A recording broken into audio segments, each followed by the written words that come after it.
Isa ka rin ba sa naku-curious sa mga sinesend nilang link like Trafigura, GMR, Rewelding, at marami pang iba? Bigyan natin yan ng kasagutan. Isa rin ako sa sumali sa ganyan, kaya ako'y nag-earn na sa mga ininvest ko.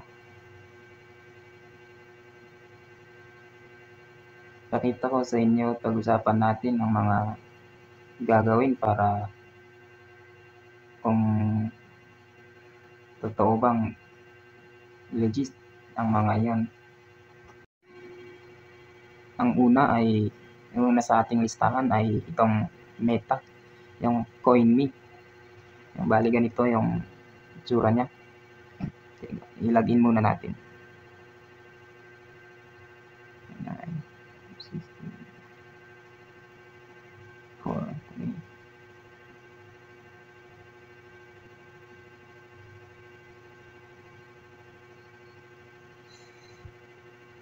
Bali ganito yung nasa dashboard niya.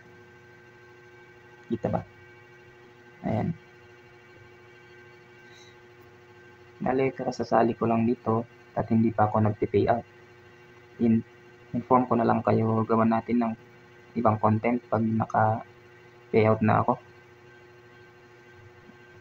Ang dineposit ko pala dito is yung 2K, 2,000. Pero ang mas pinakamababa dito na pwede mong i-invest ay 200. Gaya rin siya ng mga Trafigura and Rewelding. Okay. Pangalawa sa ating listahan ay ang Rewelding. Ito siya. Rewelding. Hindi makita. Basta ilagin na lang muna natin.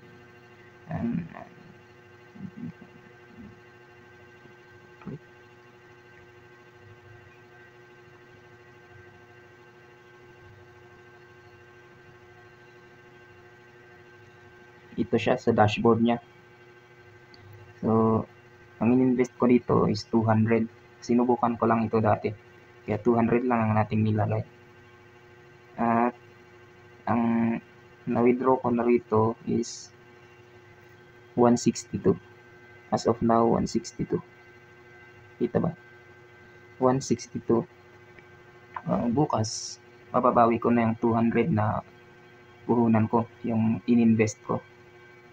So, masasabi kong legit siya kasi naka-withdraw na naman ako. Ang pinakamababa pala rito ay 200. Ito.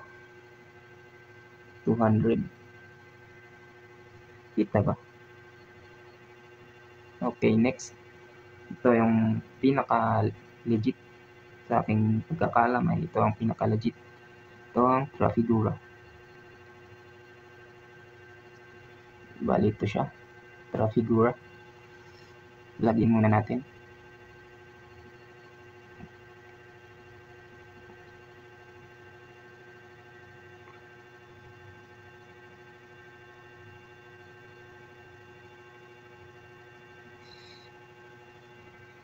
Bale, may balance akong 85.